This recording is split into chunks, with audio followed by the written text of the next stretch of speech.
You ever notice in relationships that the two partners have a different perspective of giving and taking, right? Who's the giver, who was the taker, or was it a blend of both? Well, let's discuss it here right now.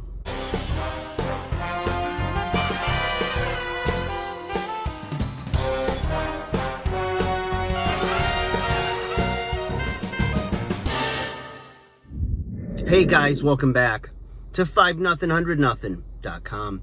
I am Fugit, and that stands for the fittest underdog guru using intelligent tactics. Guys, today I want to talk to you about relationships, whether you're in a relationship or it's a past relationship, and something that I think is very interesting to me that I've noticed both in my relationships and in those that I talk to or discuss with about their relationships. And that is that people generally have a very similar view in hindsight, and sometimes while they're in a relationship, especially if it's one that's past, or if it's one that you're currently in that is experiencing problems or conflict. And that is, the person arguing this or expressing this always says that they're the giver and the other person is the taker. And they all can't be right? I mean, there's just a lot of gray area. There's the three sides, right? His, hers, the truth. And there's probably something in the middle. But there's other reasons that I think this could be going on. And so I just want to go over those things with you now and see if it resonates with you.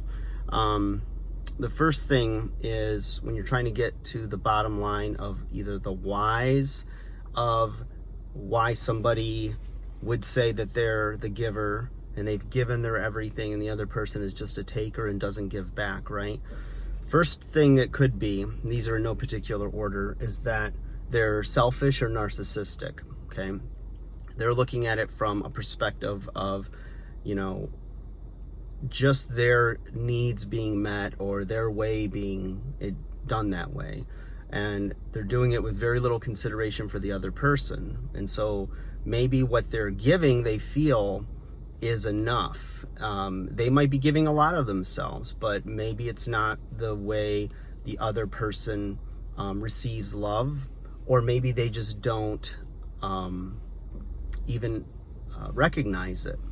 It just could be that they're also short-sighted, and it could be that, the person that is saying that they're the giver they are giving of themselves, but their needs are not being met. It could be that the person that is the narcissist, or, this is selfish, is looking for their partner to meet every one of their needs or to be perfect. And nobody's ever going to be perfect. We're all flawed in our own ways. What one person might see as a strength, another person might see as a flaw. You never know. And people need varying levels of attention or varying levels of love or expression of affection. And so those things sometimes, even in relationships where there's good communication, some of those things sometimes aren't known or aren't expressed early on and can come out later on. So one thing to think about. Second is that perhaps the two people have differing love languages. And what I mean by that is the way they give or receive love is different from the partner.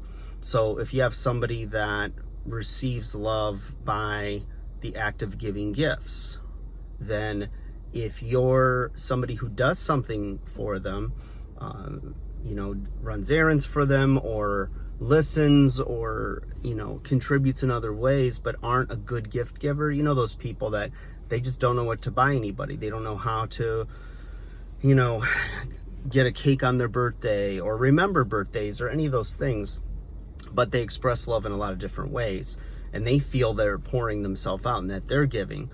But the problem is that the other person, if they don't feel like they're receiving love, then their perception is that you don't love them, because they express love the way they want to receive love. So if you want to know somebody's love language and figure it out look at the way they're expressing love or care for you, and that will generally give you an idea into, it leaves clues as to how to express and show them love so that they receive it.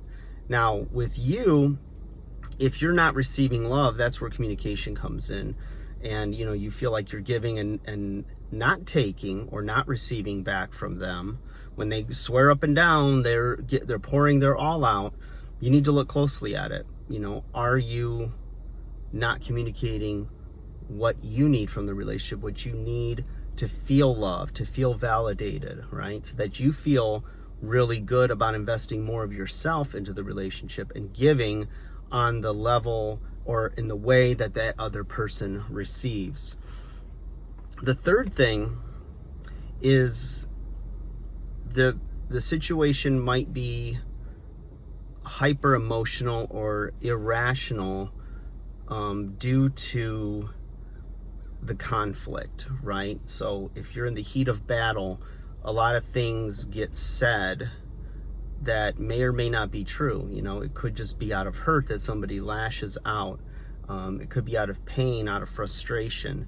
It might be a whole nother issue that they're dealing with that you may not know, or yourself dealing with, and you take out, or you have an outburst when, there is conflict, and, things can get said or misinterpreted or, just completely out of whack. And it's really hard once you say those things to walk it back and do damage control or repair. But if you love the person and you have somebody who is willing to not only express their hurt, but to accept fault and blame if they're to blame, and things need to change in a certain way, or maybe just the misunderstandings cleared up, then go for it. I'm usually one that's in a lot of situations pretty pessimistic about when there are things that are incompatibilities and people are just miserable of staying in something that you're not happy in. But there are those that have had a lot of things come down in their relationships, and through communication and understanding and patience can rebuild and have something even stronger than before. So just some things to consider, you guys.